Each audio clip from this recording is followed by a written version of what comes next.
আজি আমি আগবাঢ়িছোঁ অখণ্ড সংখ্যাৰ পাটিগণিতৰ তৃতীয়টি খণ্ডলৈ। আমি প্ৰথমতে পঢ়িম বিভাজ্যতা। বিভাজ্যতাত ইয়াত সংজ্ঞাটোত কৈছে যে ভাগকলন সূত্ৰৰ সহায়ত আমি দেখিলোঁ যে a আৰু b যদি দুটা অখণ্ড সংখ্যা হয় আৰু b does not equal to 0 বাবে অৰ্থাৎ b শূন্য হ'ব নোৱাৰিব, এই দুটা সংখ্যাৰ ক্ষেত্ৰত ভাগকলন সূত্ৰ প্ৰয়োগ কৰিলে আমি দুটা অখণ্ড সংখ্যা q আৰু r পাওঁ, যাতে a is equal to bq plus r, য'ত r greater than equal to 0 and less than modulus of b। যদি r is equal to 0 হয় তেতিয়াহ'লে আমি পাম a is equal to bq plus 0, অৰ্থাৎ a is equal to bq। এনে ক্ষেত্ৰত a ক b ৰে বিভাজ্য বুলি কোৱা হয়।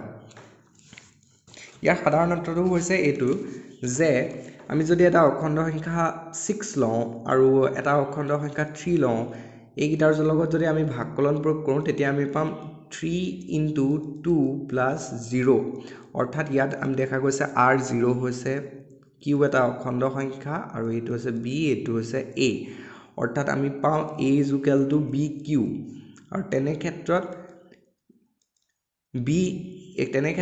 a ক b ৰে বিভাজ্য বুলি কোৱা হয়। a ক b ৰে বিভাজ্য বুলি কোৱা হয়, অৰ্থাৎ 6 ক 3 ৰে বিভাজ্য বুলি কোৱা হয়। আৰু এই গোটেই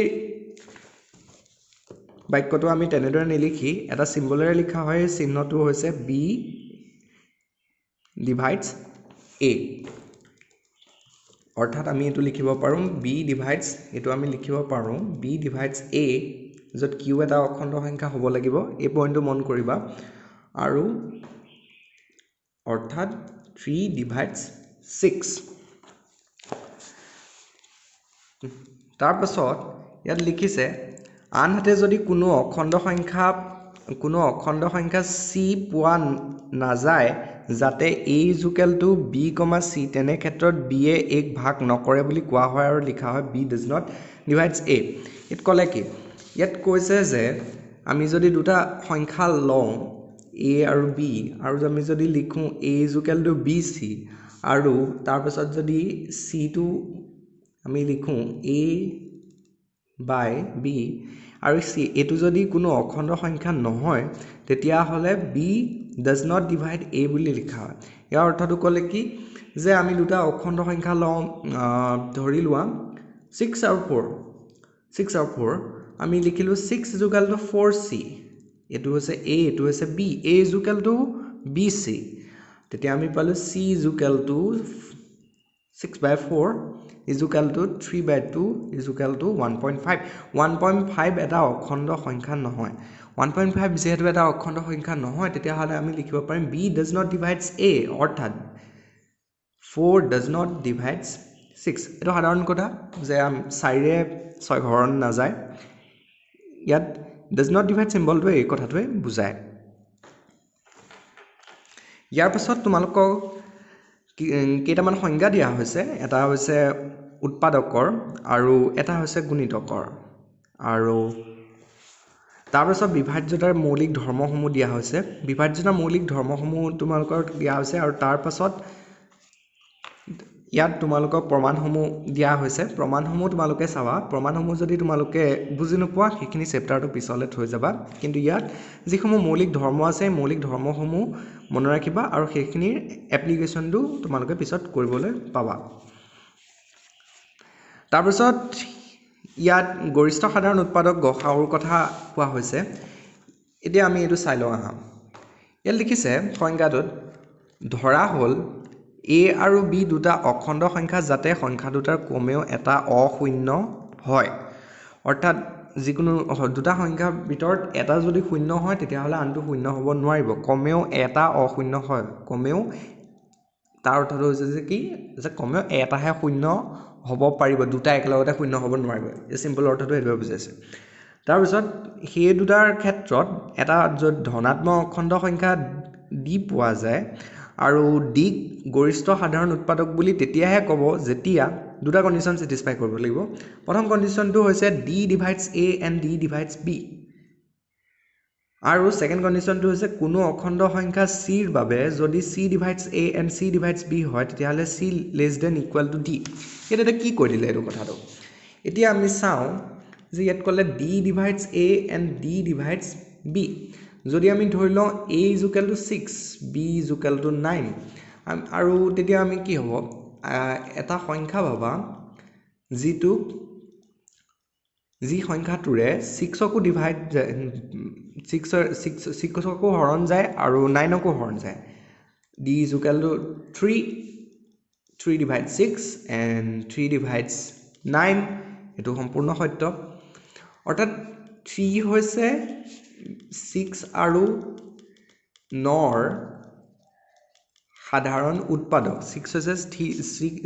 3 হৈছে 6 আৰু 9 6 আৰু 9 ৰ সাধাৰণ উৎপাদক অৰ্থাৎ d divides a and d divides b টোৱে বুজায় d হৈছে a আৰু b ৰ সাধাৰণ উৎপাদক তে প্ৰথম পইণ্টটোৱে বুজালে যে d a আৰু b ৰ সাধাৰণ উৎপাদক হ'ব লাগিব আৰু কোনো এটা অখণ্ড সংখ্যা c ৰ বাবে সংখ্যাটো অখণ্ড হ'ব লাগিব যদি c divides a and c divides b হয় অৰ্থাৎ কোনো এটা অখণ্ড সংখ্যা c যদি a আৰু b ৰ সাধাৰণ উৎপাদক হয় এই পাৰ্টটোৱে বুজাইছে সাধাৰণ উৎপাদক হোৱাটো আমি ইয়াত বুজালো এই মাত্ৰ কথাটো অৰ্থাৎ এটা অখণ্ড সংখ্যা c যদি a আৰু b ৰ সাধাৰণ উৎপাদক হয় তেতিয়াহ'লে সেই অখণ্ড সংখ্যাটো d-তকে less than equal to হ'ব লাগিব d-তকে less than equal to হ'ব লাগিব মানে কি d c-তকে greater than equal to হ'ব লাগিব ইয়াৰ নাম c হৈছে কোনো অখণ্ড সংখ্যা অৰ্থাৎ যিকোনো অখণ্ড সংখ্যা যিয়ে এই কণ্ডিশ্যনটো স্যাটিসফাই কৰে অৰ্থাৎ এই কণ্ডিশ্যনটোৱে বুজাইছে যে সাধাৰণ উৎপাদক হোৱাটো অৰ্থাৎ c হৈছে যিকোনো এটা সাধাৰণ উৎপাদক a আৰু b ৰ আৰু সেই যিকোনো এটা সাধাৰণ উৎপাদক যদি আমি লওঁ a আৰু b ৰ হেতু সদায় less than equal to d হ'ব লাগিব বা d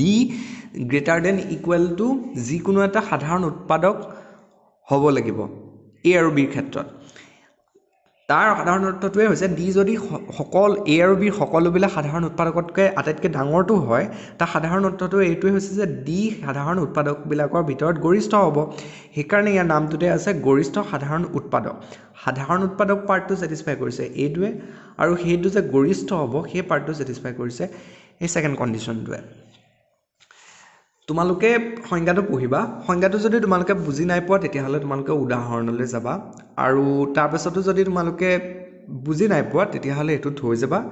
তোমালোকে যেতিয়া এপ্লিকেশনবোৰ শিকিবা তেতিয়া লাহে লাহে কথাবোৰ মগজলৈ আহিবলৈ ধৰিব আৰু লাহে লাহে কথাবোৰ মনলৈ অহাৰ পাছত তোমালোকে সংজ্ঞাবিলাক আৰু প্ৰমাণবিলাক বেছি সহজে বুজিবলৈ সক্ষম হ'বা ইয়াৰ পাছত আছে উপপাদ্য 4 কৈছে যে গসাউ a, b is equal to ax plus by এটো এটা কথা মন কৰা যে দুটা অখণ্ড সংখ্যা a ৰ বাবে কমেও এটা অশূন্য হ'লে আন দুটা অখণ্ড সংখ্যা x আৰু y পোৱা যায় ইয়াত কৈছে আন দুটা অখণ্ড সংখ্যা ইয়াত x আৰু y হৈছে দুটা ফিক্সড অখণ্ড সংখ্যা দুটা ইউনিক অখণ্ড সংখ্যা x আৰু y মাল্টিপল ভ্যালু বা এটাতকৈ অধিক ভ্যালু থাকিব নোৱাৰে x যদি 2 হয় আৰু y যদি 3 হয় তেতিয়াহ'লে তাৰ বাদে আন বেলেগ ভ্যালু থাকিব নোৱাৰে x যদি 4 হয় আৰু y যদি 5 হয় তেতিয়া সেই আগৰ কণ্ডিশ্যনটো স্যাটিসফাই কৰিব এই কণ্ডিশ্যনটো স্যাটিসফাই নহব কিন্তু মন কৰিবা ইয়াত যিটো বিভাজ্যতা মৌলিক উপপাদ্যত এটা লিখা আছে যে a যদি a divides b আৰু a divides c হয় এটো এইমাত্ৰ আমি পাতি আহিছিলো অৰ্থাৎ a যদি b আৰু c সাধাৰণ উৎপাদক হয় তেতিয়াহ'লে a divides bx plus cy যত xy যিকোনো অখণ্ড সংখ্যা সো xy যিকোনো অখণ্ড সংখ্যা ইয়াত x is equal to 2 y is equal to 3 হ'ব আৰু x is equal to 4 y is equal to 5 হেতু ক্ষেত্ৰটো স্যাটিসফাই কৰিব a divides bx plus cy যত xy যিকোনো অখণ্ড সংখ্যা অৰ্থাৎ xy এটাতকৈ বেছি ভ্যালু থাকিব পাৰিব গায়পতি এটাতকৈ বেছি ভ্যালু থাকিব পাৰিব কিন্তু যেতিয়া আমি গৰিষ্ঠ সাধাৰণ উৎপাদকৰ লগত কথা পাতিম এটো হৈছে সাধাৰণ উৎপাদকৰ লগত আৰু এটো হৈছে গৰিষ্ঠ সাধাৰণ উৎপাদকৰ লগত তেতিয়া ডিভাইড নহয় তেতিয়া ইকুৱেল সাইন আহিব আৰু xy ভ্যালু এটাতকৈ বেছি থাকিব নোৱাৰিব xy ভ্যালু এটা দুটা ফিক্স ভ্যালু থাকিব গায়পতি এটা ফিক্স ভ্যালু থাকিব ইয়াত তোমালোকৰ এটা প্ৰমাণ দিয়া হৈছে এটোৰ প্ৰমাণটো বুজিবলৈ অলপমান কঠিন হয় গতিকে তোমালোকে সিম্পল কথা তোমালোকে এৰি থৈ যাব পৰা তাৰ পিছত তোমালোককে দিয়া হৈছে আপেক্ষিকভাৱে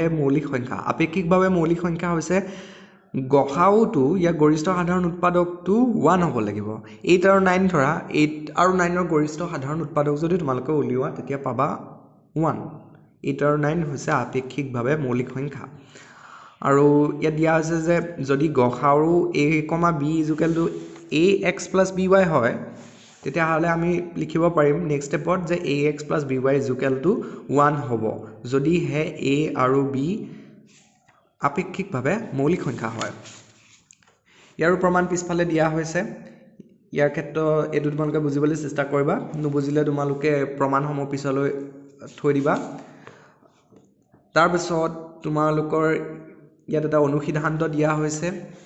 ইউক্লিডৰ লেমা দিয়া হৈছে ইয়াত তোমালোকৰ এই যিবিলাক পইণ্ট আছে এই আপেক্ষিকভাৱে মৌলিক সংখ্যা হলে গসাউটো 1 হ'ব তাৰ পিছত গসাউ a, b ax + by যত xy দুটা ফিক্স অখণ্ড সংখ্যা এই কথাবিলাক এই প্ৰমাণসমূহত ব্যৱহাৰ হয় সেইকাৰণে সেই প্ৰমাণ এই সিদ্ধান্তসমূহৰ এই উপপাদ্যসমূহৰ এপ্লিকেশ্যনটো এই প্ৰমাণসমূহত হৈছে কেনে তোমালোকে এই ডাঙৰ প্ৰমাণ কেইটা বুজিবলৈ চেষ্টা কৰি যদি তোমালোকে সক্ষম নোহোৱা তেতিয়াও চিন্তা কৰিব নালাগে এনেকুৱা ধৰণৰ প্ৰমাণবিলাকে সাধাৰণতে সৰু প্ৰমাণবিলাকে সাধাৰণতে পৰীক্ষাত বেছিকৈ অহা দেখা যায় আৰু সেইবিলাকত এই ডাঙৰ প্ৰমাণ থকা অনুসিদ্ধান্তবোৰ এটা হৈছে এইটো আৰু এটা হৈছে ভাগকলন উপপাদ্যৰ প্ৰমাণ যিটো আছিলে সেইবিলাকৰ ভাগকলন উপপাদ্যটো সেই আৰু এটা এই সিদ্ধান্তটো এইবিলাকৰ এপ্লিকেশ্যনটোহে হয় এইবিলাক আকৌ প্ৰমাণবিলাক ইমানো ইম্পৰ্টেন্ট নহয় কিন্তু কোনো টেষ্ট পেপাৰত মই দেখিছো সেইবাবে তোমালোকে যদি 100% প্ৰিপেয়াৰ হৈ থাকিব বিচাৰা তোমালোকে প্ৰমাণকেইটা কৰি চাবা তোমালোকে প্ৰমাণকেইটা কৰি বাৰে লিখি মুখস্থ কৰা বা নিজেই বুজি লোৱা তোমালোকে চেষ্টা কৰিবা আৰু ইয়াৰ পিছত ইউক্লিডৰ কলনৰ ওপৰত দিয়া হৈছে ইয়াতো ইউক্লিডৰ কলন পদ্ধতিৰ এটা ডাঙৰ বিশ্লেষণ দিয়া হৈছে ইয়াত এটা দিয়া হৈছে যে যদি a = qb + r হয় তেন্তে গসাউ a, b = গসাউ b, r আৰু ইয়াত এটো প্ৰমাণটো দিয়া হৈছে তোমালোকে যদি প্ৰমাণটো বুজি পোৱা নাই তেতিয়া হলে ইয়াত যেটো উদাহৰণ দিয়া হৈছে উদাহৰণটো তোমালোকে চোৱা তেতিয়া তোমালোকে এটা ক্লিয়াৰ আইডিয়া পাবা তাৰ পিছত এটো তোমালোকৰ সাধাৰণ গণিতত আছে সাধাৰণ গণিতৰ ফাৰ্ষ্ট চেপ্টাৰ কনে এটো ৰিপিট হৈছে এতিয়া এটা সিদ্ধান্ত ইয়াত দিছে ওলা উপপাদ্য দিছে যে গসাউ k a k b = k * গসাউ a, b এতিয়া আমি যদি ধৰোঁ k = 2 a = 6 b = 9 আমি এতিয়া চাও গসাউ ka kb অৰ্থাৎ গসাউ 2 * 6 আৰু 2 * 9 অৰ্থাৎ গসাউ 12 আৰু 18 আৰু ৰাইট হ্যান্ড সাইডে দিছে k * গসাউ a, b প্ৰথমে আমি গসাউ a, b উলিয়াই লওঁ গসাউ a, b = গসাউ 6, 9 6 আৰু 9 ৰ গৰিষ্ঠ সাধাৰণ উৎপাদক হৈছে 3 এটো তোমালোকে উলিয়াই ল'ব পাৰিবা আৰু k = 2 আছিল ন গতিকে k * গসাউ a, b হ'ব 2 * 3 2 * 3 = 6 অৰ্থাৎ ৰাইট হ্যান্ড সাইডে আমাৰ ওলাইছে 6 আৰু লেফট হ্যান্ড সাইডে ওলাইছে গসাউ 12, 18 কিন্তু 12 আৰু 18 ৰ গসাউ কি হয় এটো তোমালোকে উলিয়ালে পাবা 6 অৰ্থাৎ লেফট হ্যান্ড সাইড আৰু ৰাইট হ্যান্ড সাইড স্যাটিসফাই কৰিছে ইকুৱেল হৈছে গতিকে এটো শুদ্ধ এটো এটা ইয়াৰ উদাহৰণ দিয়া হোৱা নাই তেতিয়া তোমালোকে তেনেকে উদাহৰণ নিজে লৈ ল'ব পাৰিবা ইয়াত এটা প্ৰমাণ দিয়া হৈছে এই প্ৰমাণটো মই মাত্ৰ কোৱা কথাখিনিয়ে খাতে এটো প্ৰমাণটো ইমানটা ইম্পৰ্টেন্ট নহয় তাৰ পিছত ইয়াত লঘিষ্ঠ সাধাৰণ গুণিতকৰ কথা কোৱা হৈছে লঘিষ্ঠ সাধাৰণ গুণিতক ইয়াত কৈছে যে দুটা অশূন্য অখণ্ড সংখ্যা অৰ্থাৎ দুটাই অশূন্য হ'ব লাগিব অৰ্থাৎ দুটাই শূন্য বাদে আন বেলেগ সংখ্যা হ'ব লাগিব এটাও 0 হ'ব নোৱাৰিব দুটা অশূন্য অখণ্ড সংখ্যা a আৰু b ৰ বাবে হেতৰ লঘিষ্ঠ সাধাৰণ গুণিতকটো হ'ল এটা ধনাত্মক অখণ্ড সংখ্যা m যাতে ইয়াতো দুটা কণ্ডিশ্যনটো দিছে ইয়াত প্ৰথম কণ্ডিশ্যনটো দিছে যে a divides m and b divides m আমি ধৰি লওঁ a is equal to 6 আৰু b is equal to 9 m is equal to 36 a is equal to 6 b is equal to 9 আমি ইয়াত দেখিছোঁ যে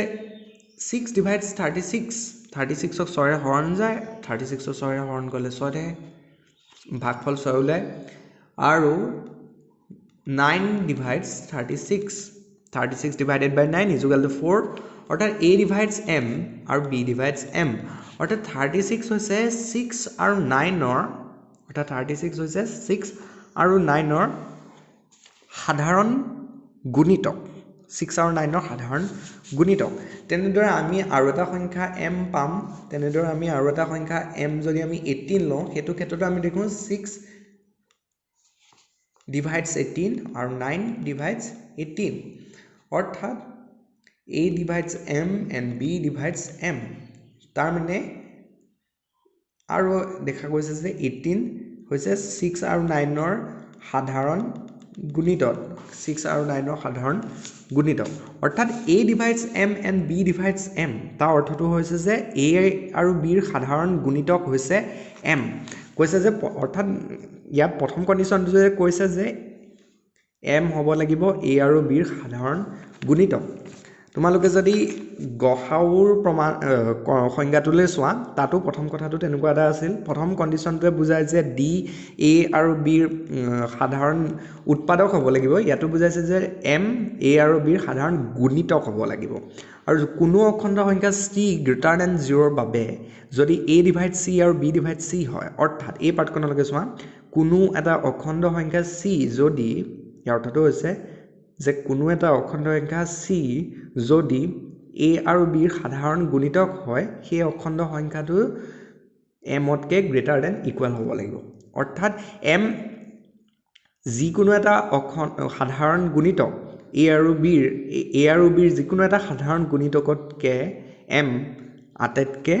সৰু হ'ব লাগিব সেই সাধাৰণ গুণিতকসকল বিলাকৰ ভিতৰত অৰ্থাৎ m লঘিষ্ঠ হ'ব লাগিব সেকেন্ড কণ্ডিশ্যনটোৱে বুজালে লঘিষ্ঠ আৰু ফাৰ্স্ট কণ্ডিশ্যনটোৱে বুজালে সাধাৰণ গুণিতক হ'ব লাগিব এতিয়া তোমালোকে চোৱা যিকোনো এটা অখণ্ড সংখ্যা এটো হৈছে এটো যদি আমি c বুলি ধৰি লওঁ c ইকুৱেল টু যদি আমি 36 ধৰি লওঁ c এ এই কণ্ডিশ্যনটো স্যাটিসফাই কৰিছে c এ এই কণ্ডিশ্যনটো স্যাটিসফাই কৰিছে c এ এই কণ্ডিশ্যনটো স্যাটিসফাই কৰিছে আৰু c অৰ্থাৎ c যদি এটা সাধাৰণ গুণিতক হয় তেতিয়া হলে আমি দেখিছো m is equal to 18 less than equal to 36 অৰ্থাৎ m less than equal to c এই কণ্ডিশ্যনটো স্যাটিসফাই কৰিছে আকৌ c is equal to যদি আমি 18 ধৰি লওঁ যাতে 6 divides 18 অৰ্থাৎ a divides c আৰু 9 divides 18 অৰ্থাৎ b divides c তেতিয়াও m less than equal to c কাৰণ m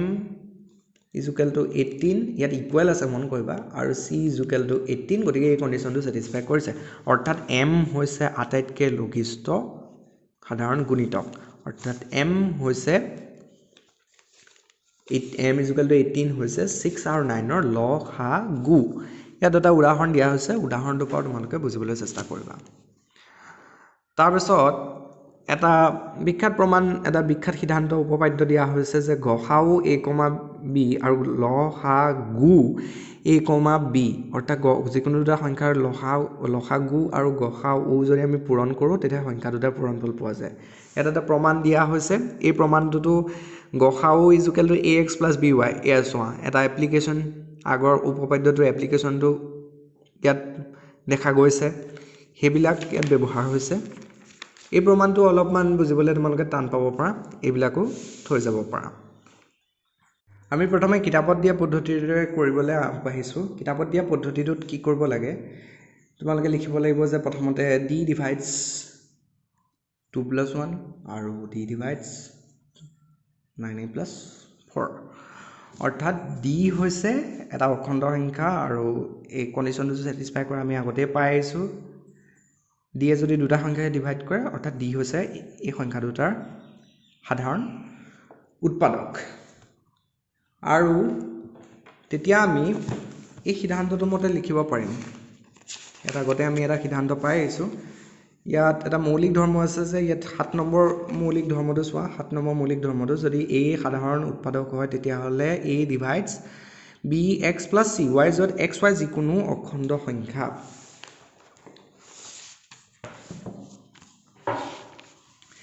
xy যিকোনো অখণ্ড সংখ্যা এতিয়া xy যিকোনো অখণ্ড সংখ্যা আমি যদি সেই বস্তু ইয়াতো প্ৰয়োগ কৰোঁ তেতিয়া আমি পাওঁ twice a + 1 x plus 9a plus 4y এটো শুদ্ধ এটো আমি সিদ্ধান্তটোৰ পৰা লিখিব পাৰিম এটো সাইডত তোমালোকে লিখিব পাৰা গোটেই সিদ্ধান্তটো পৰীক্ষাত এইবিলাক তোমালোকে লিখিবা ইয়াত মই লিখা নাই আমি এটা কি কৰিব লাগিব আমি জিয়াত যেটো চলক আছে a এই চলকৰ লগত যি দুটা সংখ্যা আছে সংখ্যা দুটা লসাগু বিচাৰিব লাগিব আৰু এই সংখ্যা দুটা লসাগুলে নিবলৈ চেষ্টা কৰিব লাগিব এতিয়া লসাগু কেলে কলো এটা 2 আৰু 9 ৰ this one 2 আৰু 9 ৰ লসাগু হৈছে 2 আৰু 9 ৰ লসাগু হৈছে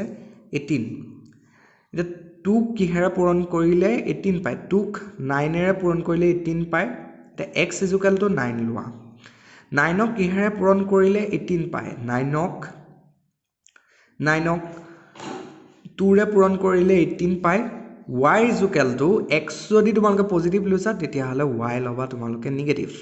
y = -2 আৰু x যদি তোমালোকে নেগেটিভ লোৱা y = পজিটিভ লবা y টো পজিটিভ লবা এতিয়া আহোঁ প্ৰশ্নটোলৈ আমি প্ৰথমটোকে ধৰিছো x = 9 y = -2 x = যদি আমি 9 দিও twice a plus 1 into 9 9a plus 4 into -2 তেতিয়া আমি পাম 9 into 2 18a 9 into 9 1 9 -2 into 9 -18a -2 into 4 -8 তাৰ পিছত আমি পাম 18 -18 কাট খাব 9 - 8 d / 1 সো এইখিনি তোমালোকে লিখিব লাগিব যে x = 9 আৰু y = -2 ধৰি সাইডত তোমালোকে এইবিলাক ভাষা লিখিব লাগিব সো d / 1 হলে কি হয় d / 1 হলে ইয়াতটোৱে তোমালোকে পাবা ইয়াত যেটো 2 নম্বৰটো লিখা আছে a / 1 যদি আৰু যদিহে a = +-1 অৰ্থাৎ d / 1 যদি আৰু যদিহে d = +-1 যেহেতু d হৈছে গৰিষ্ঠ সাধাৰণ উৎপাদক আমি গৰিষ্ঠ সাধাৰণ উৎপাদক গসাউৰ কাৰণে কৰি আছো তেতিয়া হলে d = 1 আমি নেগেটিভটো নধৰো যদি তোমালোকে a ভ্যালুটো ধৰা তোমালোকে কৰি চাব পাৰা যদি তোমালোকে a ভ্যালুটো ধৰা x = -9 আৰু y = +2 ধৰা তেতিয়া হলে পাবা তোমালোকে d = -1 তোমালোকে এটা কথা মন কৰা কিতাপত এই কথাটো দিয়া নাই কিন্তু d = -1 হলেও হ'ব যদি আৰু যদিহে d = +-1 আৰু তাতো তোমালোকে লিখিব পাৰা d = 1 যদি তোমালোকৰ -1 ওলাই যায় তেতিয়া হলে তোমালোকে চিন্তা কৰিব লগা একো নাই আৰু কিতাপত যেটো উদাহৰণ দিয়া আছে ইয়াৰ হেতুটো d = -1 এ ওলাইছে চোৱা এই মেথডত মোৰ এটা সন্দেহ আছে এই মেথডত তোমালোকে চোৱা কয় যে x আৰু y যিকোনো অখণ্ড সংখ্যা হ'ব পাৰিব ইয়াত লিখা আছে যে x আৰু y যিকোনো অখণ্ড সংখ্যা হ'ব পাৰিব কৈছে যে উপপাদ্য 3 7 x আৰু y যিকোনো অখণ্ড সংখ্যা হ'ব পাৰিব এতিয়া আমি যদি x আৰু y যিকোনো অখণ্ড সংখ্যা ধৰো x আৰু y যিকোনো অখণ্ড সংখ্যা ধৰো x আৰু y ধৰি ললা x = যদি আমি ধৰি লওঁ x = 18 আৰু y = -4 তেতিয়া আমি পাওঁ d twice a plus 1 18 plus 9a plus 4 into -4 তেতিয়া আমি পাওঁ d divides এটো 2 into 18 36 এপিনে -4 ইনটু 9 -36 এই পাৰ্টটো কাট খাব 18 into 1 18 -4 into -4 -16 18 - 16 is equal to d ডিভাইডছ 2 হ'ব চ' এতিয়া d ডিভাইডছ 2 পাই গ'লে এতিয়াতো তোমাৰ লাগিব খেলি মেলি সেইকাৰণে তোমালোকে সাধাৰণ গুণিতক ইয়াৰ সাধাৰণ গুণিতক আছিলে 36 কিন্তু সাধাৰণ গুণিতক এইটো সাধাৰণ গুণিতকহে হয় কিন্তু লঘিষ্ঠ সাধাৰণ গুণিতক নহয় তোমালোকে মন কৰিবা লঘিষ্ঠ সাধাৰণ গুণিতক হৈছে 18 লঘিষ্ঠ সাধাৰণ গুণিতক হৈছে 18 সদায় লঘিষ্ঠ সাধাৰণ গুণিতকটোৰ লগতহে এপ্লাই কৰিবা বেলেগ সাধাৰণ গুণিতকৰ লগত এপ্লাই কৰি x আৰু y ভ্যালু নধৰিবা পৰীক্ষাত যেতিয়া তোমালোকৰ এনেকুৱা এটা কথা ওলাই যে তেতিয়া তোমাক খেলিমেলি লাগি যাব ইয়াৰ সাধাৰণ অৰ্থটো হৈছে এইটো ইয়াত তোমালোকে এইটো আগবঢ়াব পাৰা যে d divides a and d divides 9 plus 4 যদি আমি x আৰু y ভ্যালু যদি আমি এটো ধৰো x আৰু y ভ্যালু এটো ধৰিলে যেটো d ওলাব সেই d টো এটা যুগ্ম সংখ্যা এই d টো সেই d টো গৰিষ্ঠ সাধাৰণ উৎপাদকটো হয় ক্ষমা কৰিব গৰিষ্ঠ সাধাৰণ উৎপাদকটো নহয় এটা এটা বেলেগ সংখ্যা কিন্তু এই কথাটো গুটেটো অলপমান এটা সন্দেহৰ আৱৰ্তনত আছে এটো প্ৰকৃততে এই মেথডটো কাম কৰে নে নকৰে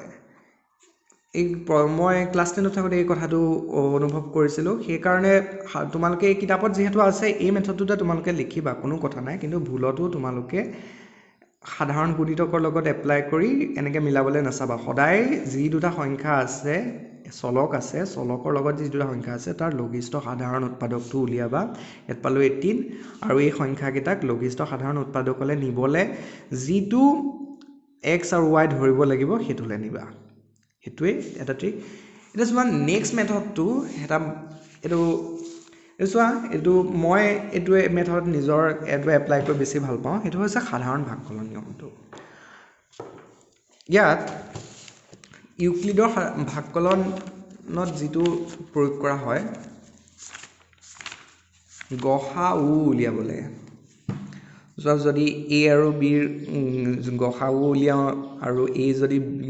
qb + r ৰূপত প্ৰকাশ কৰিব পাৰি আৰু r হৈছে ভাগশেষটো অৰ্থাৎ গসাউ b আৰু r ৰ মাজত যদি আমি আকৌ প্ৰয়োগ কৰোঁ তেতিয়া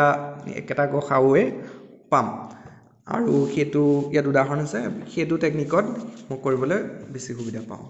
এটা চোৱা এই ইজুকেলটো আমি ধৰি ললো যেনিবা আমি প্ৰথমতে আমি কোৱেশ্চনটো অকমান খলাই লৈছো ধৰিব পাৰিবলৈ twice m + 1 আৰু 9m + 4 ইজুকেল গসাও এটো আমি 1 দেখাবলৈ আমি প্ৰথমতে ধৰি ললো a ইজুকেলটো যেটো ডাঙৰ কোনটো হ'ব ডাঙৰ হ'ব 9m + 4 হ'ব আৰু b ইজুকেলটো twice m + 1 ঠিক আছে এই এতিয়া আমি যদি হৰণ কৰো 9m + 4 twice m + 1 তেতিয়া আমি পাম 4 2 * 4 8m 1 * 4 4 তেতিয়া আমি পাম m অৰ্থাৎ আমি লিখিব পাৰো a = bq + r এটো শাৰীত আমি লিখিব পাৰো 9m যেটো হৈছে a = b হৈছে 2m + 1 ইনটু যেটো হৈছে ভাগশেষ এটো হৈছে q আৰু এটো হৈছে r ক্ষমা কৰিবা ভাগফল হৈছে q আৰু ভাগশেষ হৈছে r ইনটু 4 প্লাস m এটো হৈছে r এটো হৈছে b এটো হৈছে a অৰ্থাৎ এটোৰ গসাগু ইকুৱেল টু গসাগু b আৰু r ৰ মাজৰ গসাগু উলিয়াব লাগিব আমি এতিয়া এটোৱেটো তোমালোকৰ উপপাদ্য ক্ষমা কৰিবা লেমা 1 ত আছে এই পদ্ধতিটোত ঠিক আছে আমি এটা b আৰু r ৰ মাজত আমি গসাগু উলিয়াম আমি উলিয়াম twice m + 1 m আমি 2 পালো twice m পালো আৰু তাৰ পিছত আমি 1 পালো এটো হৈছে q এটো হৈছে r ঠিক আছে তেতিয়া হলে আমি আকৌ লিখি পাও twice m + 1 = m into q 2 plus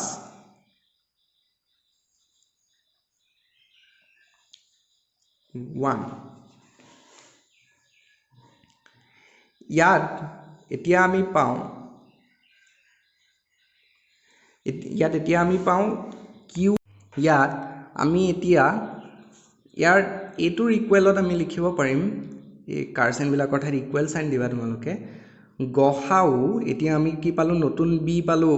M নতুন আৰ পালোঁ আমি 1 তেতিয়া আমি লিখিব পাৰিম গসাউ m, 1 এইকেইটা হৈছে ইকুৱেল দেই তোমালোকে বুজি ল'বা নিজে ধৰিব পাৰিছা চাগৈ গসাউ m, 1 যিকোনো এটা সংখ্যা যিকোনো এটা অখণ্ড সংখ্যা আৰু 1 দুটাৰ যদি আমি গসাউ লওঁ তেতিয়া কি হ'ব গৰিষ্ঠ সাধাৰণ উৎপাদকটো 1 হ'ব তোমালোকে 2 আৰু 1 ৰ গৰিষ্ঠ সাধাৰণ উৎপাদক উলিওৱা 1 পাবা 76 আৰু 1 ৰ গৰিষ্ঠ সাধাৰণ উৎপাদক উলিওৱা দুটা সংখ্যাৰ 1 পাবা অৰ্থাৎ এই গসাউটো ইকুৱেল ইয়াৰ গসাউটো এই গসাউটো ইকুৱেল এই গসাউটো আৰু লাষ্টত গৈ আমি হেতু পালো 1 হেতু তোমালোকে লিখিব পাৰিবা সাইডত যে এটো অবিয়াস কথা অবিয়াস এটো তোমালোকে লিখিব পাৰা যে নিশ্চিতভাৱে যে যিকোনো এটা অখণ্ড সংখ্যা আৰু 1 ৰ গসাউ সদায় 1 হয় এই কথাটো তোমালোকে সাইডত লিখিব পাৰিবা তেনেদৰে তোমালোকে বুজাব পাৰিবা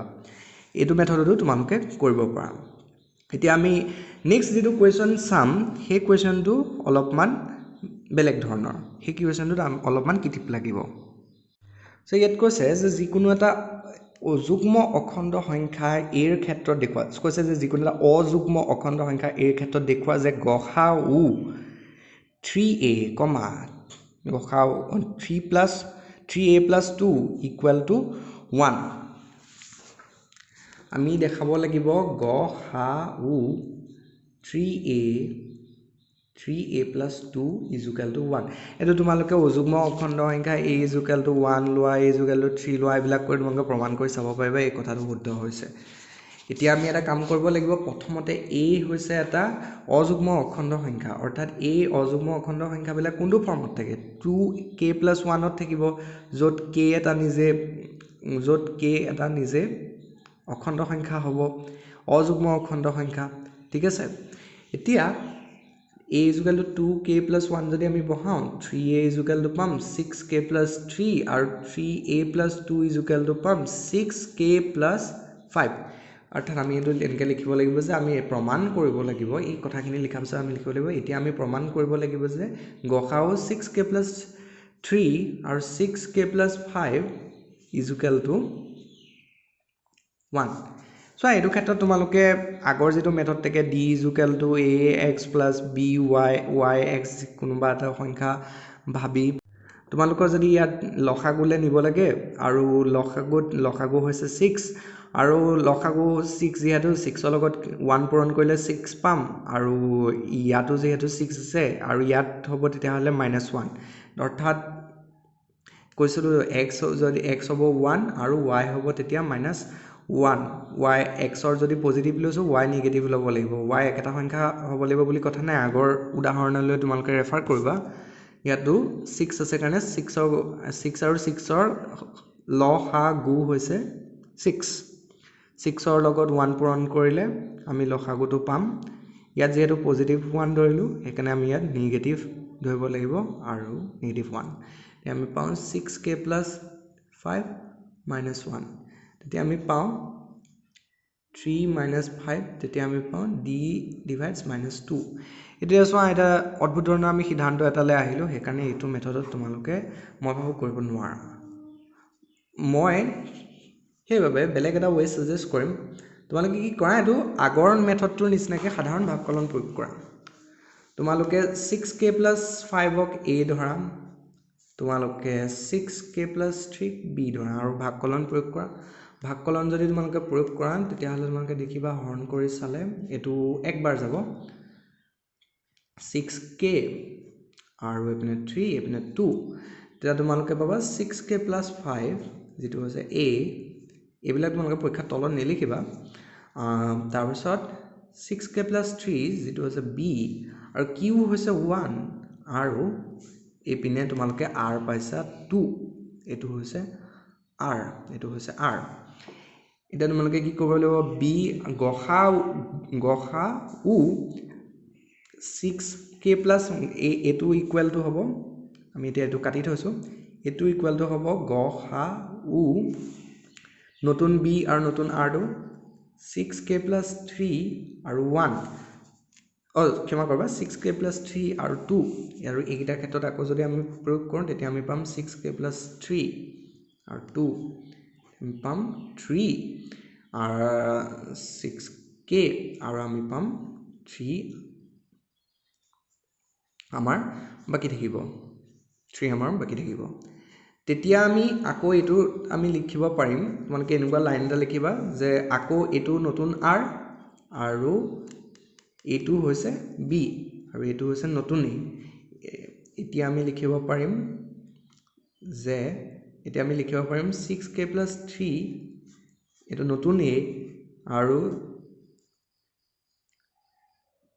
2 এইটো নতুন b আৰু 3 এইটো নতুন q আৰু 3 এইটো নতুন r এইটো নতুন r পালো আমি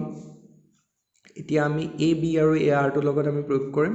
অৰ্থাৎ তেতিয়া আমি এইকেইটাৰ ইকুৱেলত a টোৰ ইকুৱেলত আমি লিখিব পাৰিম যে গসাউ নতুন b আৰু নতুন r 2,3 2,3 গসাউ কিমান 1 এনেদৰে তোমালোকে উলিয়াব পাৰিবা ইয়াত আমি প্ৰথমতে কি কৰিলো প্ৰথমতে a ললো 6k + 5 আৰু প্ৰথমতে আমি কি কৰিলো a এটা যে অযুগ্ম অখণ্ড সংখ্যা হেতু হ'ব হেতু আমি উলিয়াই ললো এটা অযুগ্ম অখণ্ড সংখ্যা আহি প্ৰকাশ কৰিলো আমি কোৱেশ্চনটো মডিফাই কৰি ললো তাৰ পিছত a 6k + 5 a পাতিলো 6k + 3 b পাতিলো যি দুটা সংখ্যাৰ মাজত আমি গসাউ উলিয়াব লাগে সেইকেইটাৰ মাজত আমি ভাগকলন প্ৰয়োগ কৰিলো আমি ভাগকলন প্ৰয়োগ কৰি পেলাই আমি প্ৰথমবাৰত যেটো b আছিলে হেতু 6k + 3 আৰু প্ৰথমবাৰত যেটো r ওলাইছিলে হেতু হৈছে 2 আমি b আৰু r ৰ মাজত আমি প্ৰয়োগ কৰিলো ভাগকলন আকৌ ভাগকলন আমি প্ৰয়োগ কৰি পেলাই আমি যদি নতুন a অৰ্থাৎ b টো ইয়াত a হৈ গল নতুন a 6k + 3 আৰু নতুন b পালো আমি 2 নতুন b পালো 2 ইয়াত r টো নতুন b হৈ গল আৰু নতুন q পালো আমি 3 আৰু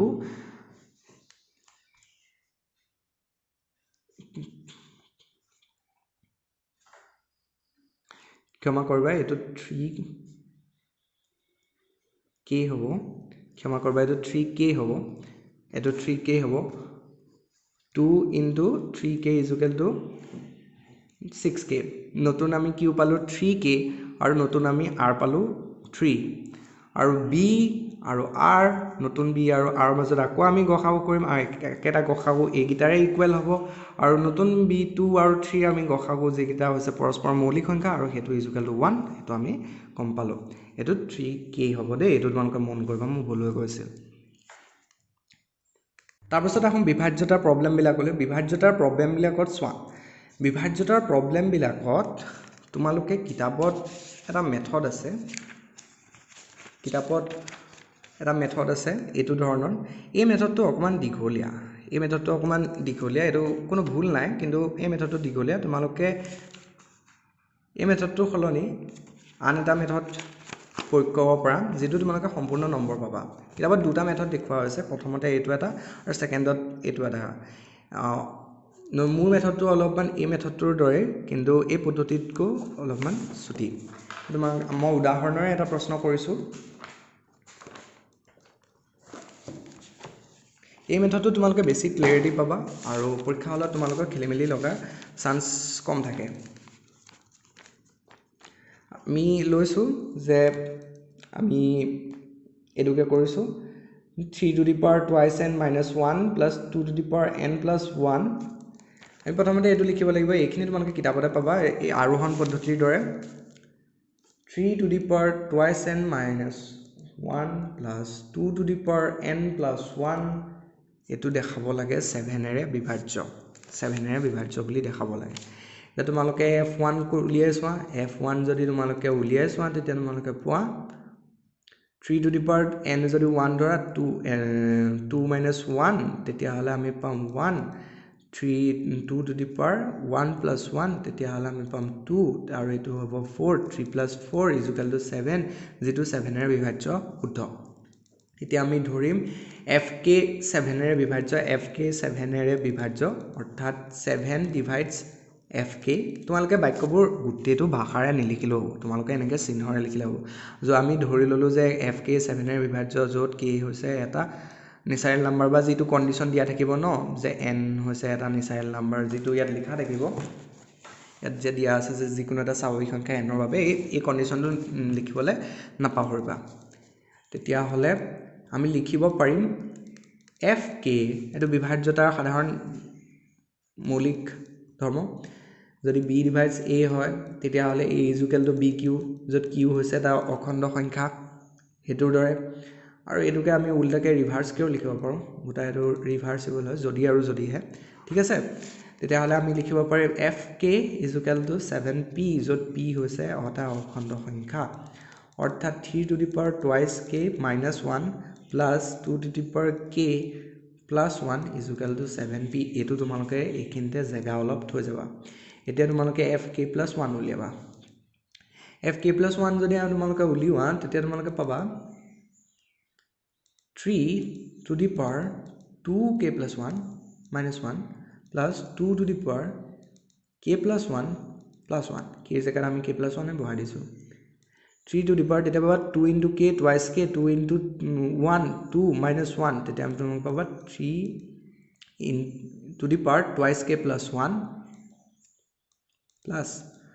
2 to the power k plus 2 এতিয়া তোমালোকে মন কৰা এটা তোমালোকে সোৱা আমি কি এক্সট্ৰাক্ট কৰিব পাৰো ইয়াৰ পৰা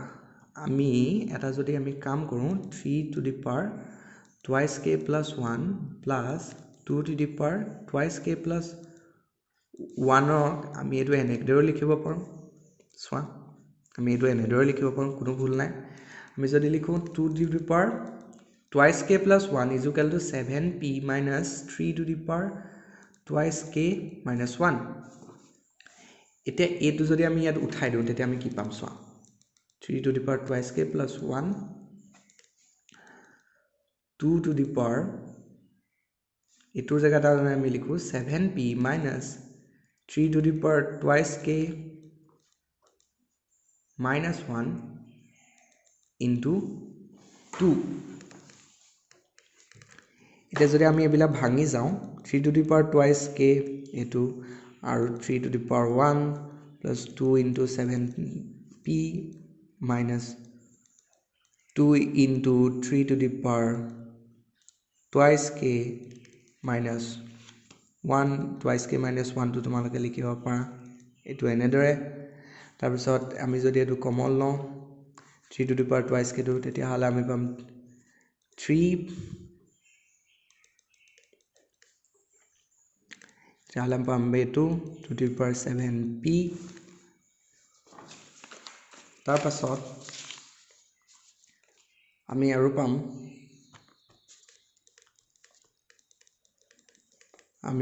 3 3 গুণ 9 9 পৰা যদি 2 মাইনাস কৰা 7 আমি তেতিয়া পাম 3a2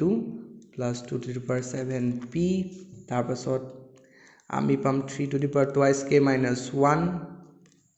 7 2 to the power 7p তাৰ পাছত 7 টো যদি আমি কমন লওঁ তেতিয়া হলে আমি পাম 3 to the power twice k minus 1 plus 2 এটা তোমালোকে সোৱা k হৈছে এটা অখণ্ড সংখ্যা k হৈছে ক্ষমা কৰিবা k হৈছে এটা স্বাভাৱিক সংখ্যা k যদি স্বাভাৱিক সংখ্যা k এৰ আটাইতকৈ লিষ্ট ভ্যালুটো সোৱা k এৰ আটাইতকৈ সৰ্ব ভ্যালুটো হৈছে 1 twice k minus 1 হ'ব তেতিয়া হলে 1 অৰ্থাৎ 3 to the power twice k minus 1 হ'ব 3 to the power 2 3 এটো 3 to the power 1 অৰ্থাৎ এটো এটা অখণ্ড সংখ্যাই হ'ব এটো এটা অখণ্ড সংখ্যা হ'ব এটো সদায় এটা অখণ্ড সংখ্যা হ'ব যদি k যদি k 0 হল হেতেন তেতিয়া হলে হলহেতেন 3 তেতিয়া হলে এনেকুৱা এটা সিচুৱেচন হ'ব পাৰিলে হেতেন যদি k 0 পসিবল হলহেতেন যেটো পসিবল নহয় কাৰণ k 0 হ'ব নোৱাৰে কাৰণ 0 স্বাভাৱিক সংখ্যা নহয় যদি k ইকুৱেল টু 0 হ'লহেঁতেন বুলি আমি ধৰি লৈছোঁ তেতিয়াহ'লে আমাৰ ওলালেহেঁতেন টুৱাইছ k পাৰ্টটো আমাৰ 0 হৈ গ'লহেঁতেন তেতিয়া -1 হ'লহেঁতেন 3 টু দি পাৱাৰ -1 মানে 1/3 হ'লহেঁতেন 0.33 অৰ্থাৎ সেইটো এটা অখণ্ড সংখ্যা নহয় গতিকে লাকিলি k যিহেতু এটা অখণ্ড সংখ্যা সেইকাৰণে লিখিবলৈ কৈছিলোঁ যে k এটা অখণ্ড সংখ্যা সেই পাৰ্টটো তোমালোকে এইখিনিত লিখিবাই সদায় এইটো ক্লিয়াৰ হৈ থাকিব তেতিয়া k যদি এটা অখণ্ড সংখ্যা হয় তেতিয়াহ'লে এই পাৰ্টটো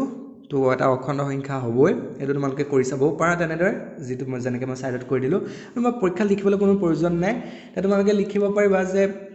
যিহেতু 3k - 1 এইটো এটা অখণ্ড সংখ্যা বিলংছ টু z এতেকে এটা তোমাৰ এইখিনিত কি আছিলে এইখিনিত আছিলে fk + 1 এইখিনি আছিলে fk + 1 লগত কৰি আছিলোঁ দেই আমি এতেকে fk + 1 ও 7 এৰে বিভাজ্য এতেকে এইটো যেহেতু এতিয়া লিখিব পাৰা যায় আৰোহণ পদ্ধতিৰ মতে গতিকে আৰোহণ পদ্ধতিৰ মতে সকলো nৰ বাবে fn 7 এৰে বিভাজ্য এইটো তোমালোকে এতিয়া লিখিব পাৰা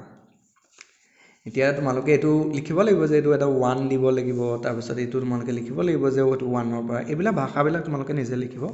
পাৰিবা ঠিক আছে নেক্সট ভিডিও দিয়াৰ পাছৰখিনি আমি পঢ়িম